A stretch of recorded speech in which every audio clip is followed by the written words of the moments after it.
ഇന്ന് ഞാൻ ഉണ്ടാക്കിയത് കോവയ്ക്ക തോരനാണ്. ഇത് കാണുമ്പം കോവയ്ക്കയാണോ സംശയം. ഞാൻ പൊടി പൊടിയായിട്ട് അരിഞ്ഞ കോവയ്ക്ക തോരൻ. ഇതെങ്ങനെയാണ് അരിഞ്ഞതെന്നും എങ്ങനെയാണ് ഉണ്ടാക്കിയതെന്നൊക്കെ ഞാൻ പറയാം. നമുക്ക് വളരെ എളുപ്പം ഉണ്ടാക്കാനൊക്കെ തോരനാണിത്. ആദ്യം ഞാൻ എൻ്റെ ഉപ്പൊന്ന് നോക്കട്ടെ.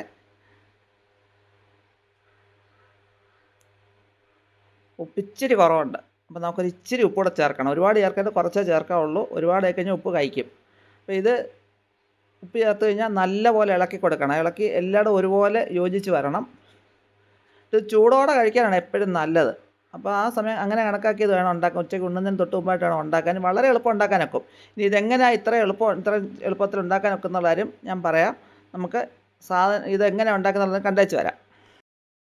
എൻ്റെ എളുപ്പമുള്ള കോവയ്ക്ക തോരനാന്ന് പറഞ്ഞു. അതെങ്ങനെയാണെന്ന് അറിയണ്ടായോ? നമുക്കത് എങ്ങനെയാണെന്ന് നോക്കാം.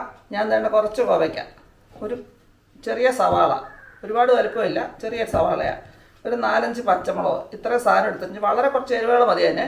പിന്നെ എടുത്തിട്ട് തേങ്ങയാണ്. അത് ചേർക്കുന്ന സമയത്ത് ഞാൻ കാണിച്ചു തരാം. പിന്നെ ഇതെങ്ങനെ റെഡിയാക്കി എടുക്കുന്ന നോക്കാം. ഞാൻ തന്നെ എടുത്തേക്കുന്ന ഫുഡ് പ്രോസസ്സറിൻ്റെ ഈ ജാറാണ്. അതിനകത്തേക്ക് വേണ്ടി ഈ ബ്ലേഡ് നമുക്ക് ഇട്ട് കൊടുക്കാം. എന്നിട്ട് ഈ കോവയ്ക്കായ നമ്മൾ രണ്ടായിട്ട് മുറിച്ച് ഇതിനകത്തേക്ക് ഇട്ട് കൊടുക്കണം. നമ്മളല്ലെങ്കിൽ ഇന്ന് അരിഞ്ഞരിഞ്ഞെടുക്കണമല്ലോ. അത് വേണ്ട, ഇങ്ങനെ മുറിച്ച് അങ്ങോട്ട് കൊടുത്താൽ നമുക്കത് മുറിച്ചെടുത്തോണ്ട് വരാം. അതുപോലെ ഈ സവാളയും ചെറുതായിട്ട് മുറിച്ച് അതിനകത്ത് ഇട്ട് കൊടുക്കണം. പച്ചമുളകിന് പിന്നെ അരിഞ്ഞ് ചേർത്താൽ മതി. ഞാനതൊന്ന് മുറിച്ചെടുക്കട്ടെ. അതുകൊണ്ട് കോവയ്ക്ക മുഴുവൻ നമ്മൾ രണ്ടായിട്ട് മുറിച്ചിട്ടുണ്ട്. എടുക്കുമ്പോൾ ഒരു കാര്യം പ്രത്യേകം ശ്രദ്ധിക്കണം. ഒരുപാട് വിളയാത്ത കോവയ്ക്ക വേണം എടുക്കാൻ, അല്ലെങ്കിൽ പഴുത്ത കഴിയുമ്പോൾ പുളിപ്പ് രസം വരും. അതുപോലെ സവാളയും നമുക്ക് വേണ്ടി ഇങ്ങനെ ഒന്ന് മുറിച്ചിട്ട് കൊടുക്കാം. ഒരുപാട് അങ്ങ് കുനുകുനാന്നാക്കണ്ട, മുറിച്ചിട്ട് ഇതിനകത്തൊട്ട് അരിഞ്ഞെടുക്കാനുള്ളതാണിത്.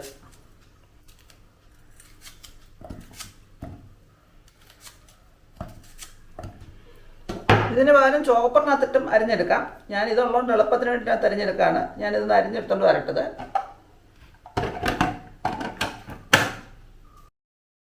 അപ്പോൾ വേണ്ട, ഇത് ഞാൻ ചതച്ച് വെച്ചിട്ടുണ്ടത്. ചെറിയ കോവയ്ക്കൊരു നനവുള്ളതുകൊണ്ട് അതിൻ്റെ നനവ് ഇതിനുണ്ട്.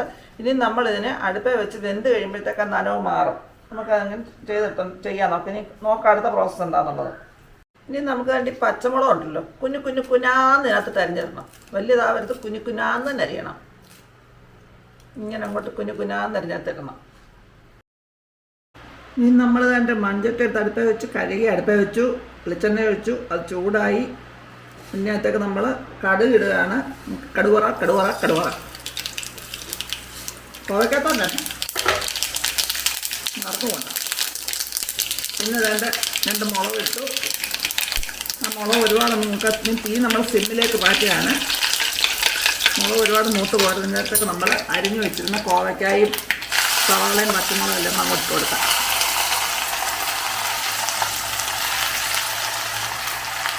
ഈ തേങ്ങയുടെ ചേർത്ത് മിക്സ് ചെയ്തിടാം. ഞാനിതൊന്ന് വെള്ളം വറ്റിട്ട് തേങ്ങ ചേർക്കുന്നുള്ളൂ. മൺചട്ടിക്കായതുകൊണ്ട് തന്നെ എളുപ്പം അത് വെള്ളം വറ്റും, ചട്ടിയിലൂടെ പിടിക്കും. അതുകൊണ്ട്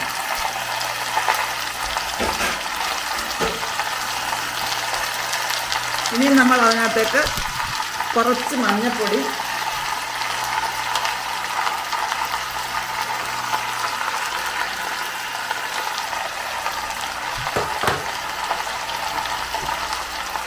കുറച്ച് മുളക് പൊടി,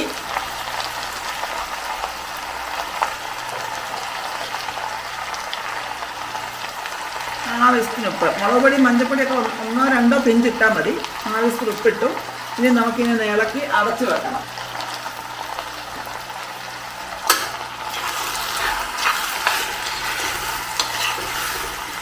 വെള്ളമൊന്നും ഒഴിക്കരുത്. ഈ വെള്ളത്തിൽ കിടന്ന് വെന്തോളും.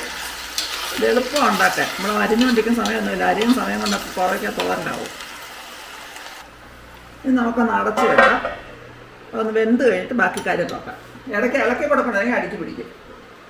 നമുക്കത് തുറന്ന് നോക്കാം എന്തോ പരുവായെന്നുള്ളത്. അതിൻ്റെ വെള്ളമൊക്കെ ഒന്ന് വറ്റി വരുന്നുണ്ട്. മൺപാത്രത്തിലാണെങ്കിൽ ഒന്നുകൂടെ എളുപ്പം പറ്റും. ഇനി നമുക്കിതിങ്ങനെ നിരത്തി വെച്ച് ഒന്നുകൂടെ ഒന്ന് വെള്ളം വറ്റിച്ചതിന് ശേഷം തേങ്ങ ചേർത്ത് ഒന്നുകൂടെ ഒന്ന് വെള്ളം വറ്റിട്ട് കുറച്ചുകൂടെ ഒന്ന് വറ്റണം. നല്ല തോരനാവത്തണം, തോന്നിരിക്കണം തോരനാകുമ്പോൾ.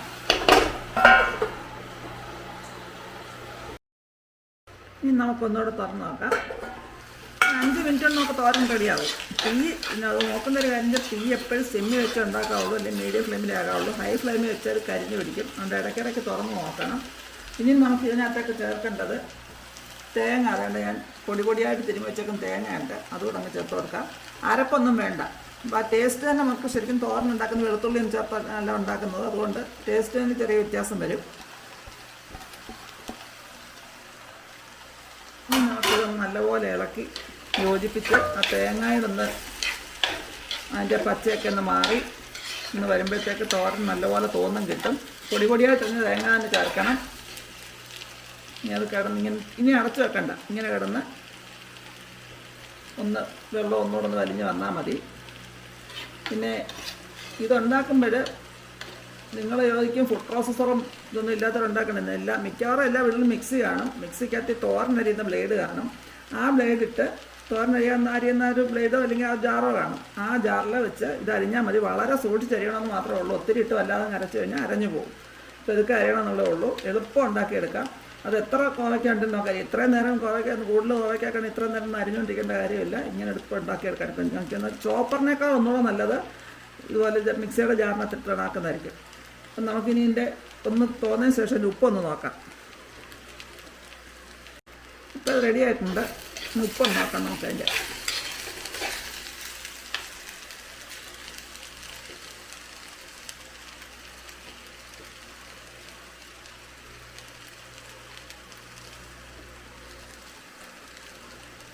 കുറച്ച് ഉപ്പ് കൂടെ വേണം.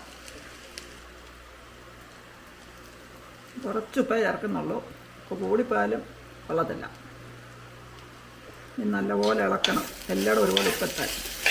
ഇനി തീ കൂട്ടാനൊക്കെ ചൂടോടെ വേണം കഴിക്കാൻ. അന്നേരം ടേസ്റ്റ് കൂടുതലായിരുന്നു.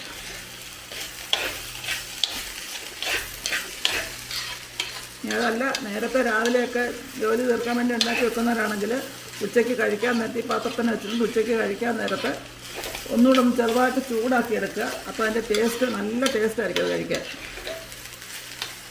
തണുത്ത് കഴിഞ്ഞാൽ അത്രയും ടേസ്റ്റ് നമുക്ക് വരത്തില്ല. നമ്മുടെ കൂട്ടാൻ റെഡി ആയിട്ടുണ്ട്. ഇനി നമുക്ക് ഒരു സർവിംഗ് ബോളിലേക്ക് മാറ്റിയിട്ട് ഊണിനുള്ള പരിപാടികൾ നോക്കാം.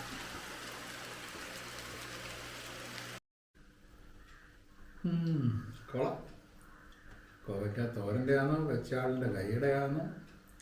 എന്തായാലും നല്ല വെച്ചാളിൻ്റെ കൈയുടെ ആയിരിക്കും. ഞാനിന്നൊരു ചെറിയ പരീക്ഷണം നടത്തിയതാണ്. കൊള്ളാം ചെയ്യും. നല്ല ടേസ്റ്റ് ഉണ്ട്. അത് എനിക്ക് തോന്നിയത് കുഴഞ്ഞ പോലെ ഇരിക്കുമെന്ന്. പക്ഷെ പിന്നെ അത് നോക്കിയപ്പം കുഴഞ്ഞിട്ടില്ല. നല്ലതായിട്ട് കിട്ടി. കൈയുടെ ഭാഗത്ത് അതുപോലെ എല്ലാവരും കേട്ടല്ലോ എൻ്റെ അഭിപ്രായം. എല്ലാവരും ഇതൊന്നും ചെയ്ത് നോക്കണം. എന്നിട്ട് തോരൻ വെച്ച് നോക്കിയിട്ട് കൊള്ളാമെന്നൊന്ന് പറയണം. എന്നിട്ട് കൊള്ളാമെന്നുണ്ടെങ്കിൽ നിങ്ങൾ നിങ്ങളുടെ ഫ്രണ്ട്സിനും ഫാമിലിക്കൊക്കെ ഷെയർ ചെയ്താൽ അവർക്ക് ഇത് ഉണ്ടാക്കാം. വളരെ എളുപ്പം ഉണ്ടാക്കാനൊക്കെ കോവയ്ക്കാത്ത കൂടുതൽ കോവയ്ക്ക ഉണ്ടെങ്കിൽ നമുക്ക് അറിയാനൊക്കെ ഒരു മിക്സിയുടെ ജാറ് തോരനിരിക്കുന്ന ജാറ് മതി. അതാണ് ഏറ്റവും നല്ലത്. അത് വെച്ചുണ്ടാക്കാനൊക്കെ ഒന്ന് ചെയ്ത് നോക്കണേ. എന്നിട്ട് അഭിപ്രായങ്ങളൊന്ന് കമൻറ്റ് ബോക്സിൽ ഇട്ടേക്കണേ. ഇനി പുതിയ ഇതുപോലത്തെ വീഡിയോ വരുന്ന ബൈ ബൈ.